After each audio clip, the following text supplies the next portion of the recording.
ఊళ్ళో ముసలావిడ ఉంటుందన్నమాట. ఆవిడ పేరు ముత్యాలమ్మ. ఆవిడకి విపరీతమైన అత్యాస అనమాట. వాళ్ళకు ఒక ఇల్లు ఉంటుంది. ఆ ఇల్లు ఏంటో 4-5 గదులతో ఇల్లు ఉంటుందన్నమాట. ఆవిడకు ఒక కొడుకు ఉంటాడు. ఆ కొడుకు వేరే ఊళ్ళో ఉద్యోగం చేసుకుంటూ ఉంటాడు. ఆ తల్లిని ఎన్నిసార్లు చెప్తాడు, వచ్చేసే అక్కడ ఉందాం ఇద్దరం అని. అయినా సరే ఈవిడికి ఆశ ఎక్కువ కదా.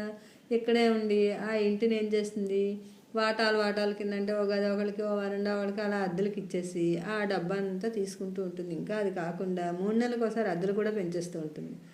పాపం ఇళ్లలో ఉన్నవాళ్ళు మరి ఏం చేయలేక అస్తమానం ఇళ్ళు ఎక్కడ మారుస్తాంలే, వేరే పనులు ఉద్యోగాలు ఉంటాయి కదా అని అలా ఉంటూ కాలక్షేపం చేస్తుంటారు. ఒకసారి కొడుకు చూడడానికి వచ్చి వాడికి చాలా బాధ అనిపిస్తుంది. ఎందుకమ్మా ఇంతంత అద్దెలు ఇళ్ళకి, ఇంటికి, చిన్న చిన్న గదులకి ఏం చేసుకుంటావు డబ్బంతాను, వద్దు నా మాట విను అని చెప్తాడు. అయినా సరే వెంద సరికదా, ఇంకా కొడుకుతో దెబ్బలాడిస్తే వాడు కొళ్ళు వండిపోయి వెళ్ళిపోతాడు. వాడు ఉద్యోగానికి వెళ్ళిపోతాడు అనమాట. ఈ చుట్టుపక్కల వాళ్ళు, స్నేహితులు, చుట్టాలు వరుసైన వాళ్ళు కూడా చెప్తారు ఎందుకు అని. అయినా సరే వెందు ఈ డబ్బంతా ఉంచి ఒకసారి ఏం చేస్తుంది, చక్కగా బంగారం పెద్ద గొలుసులు 2 చేయించుకుని వెళ్ళ వేసుకుని తిరుగుతూ ఉంటుంది. ఇలా ఉంటూ ఒకసారి ఏమవుతుంది, ఒక ఆవిడ వస్తుంది.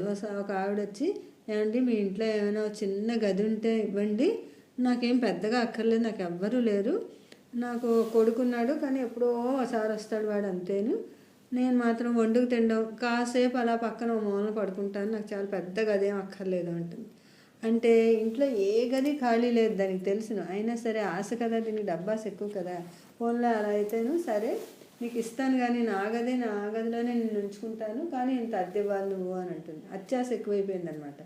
సరే ఇవ్వండి అవ్వగారు అని చెప్పేసి అందులోకి వచ్చేస్తుంది అనమాట. పెట్టి బేడ తెచ్చుకుని తన సామాన్లు తెచ్చేసుకుంటుంది. 1 నెల అద్దె తీసేసుకుంటుంది, చక్కగా ఉండమంటుంది.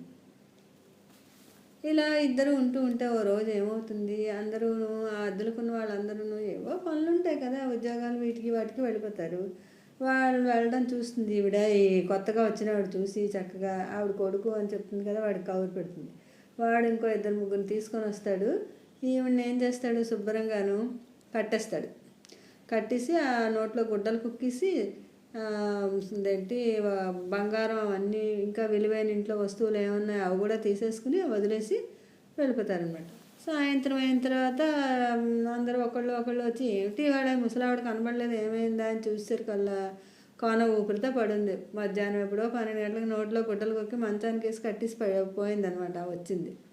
అప్పుడు తెలిసింది, అయ్యో నలుగురితో మంచితనము లేదు, అత్యాశ అయిపోయి డబ్బులంతా సంపాదించి మెడలో వేసుకున్నాను, ఇంకా కొంచెం సేపు ఉంటే ప్రాణమే పోయేది, భగవంతుడు మంచి శిక్ష వేశాడు, నేను ఇంకెప్పుడు అలా అత్యాశ నేను చేయనని చెప్పి ఆ అద్దెలన్నీ చక్కగా తగ్గించేసి, అంటే ఎంత అద్దె అంతే తీసుకుని చక్కగా ఉన్న దాంట్లోనే దానాలు ధర్మాలు చేస్తూ హాయిగా ఎంతో సంతోషంగా బతుకున్నన్నాళ్ళు గడిపిందనమాట. ఆ కథ పేరు ఏంటంటే అత్యాశకు అంతం. అందుకే ఎప్పుడు ఏంటంటే అత్యాశకు పోకూడదు అనమాట. ఉన్న దాంట్లో చక్కగా తృప్తిపడి భేద సాధకి దానం ధర్మం చేసుకుంటూ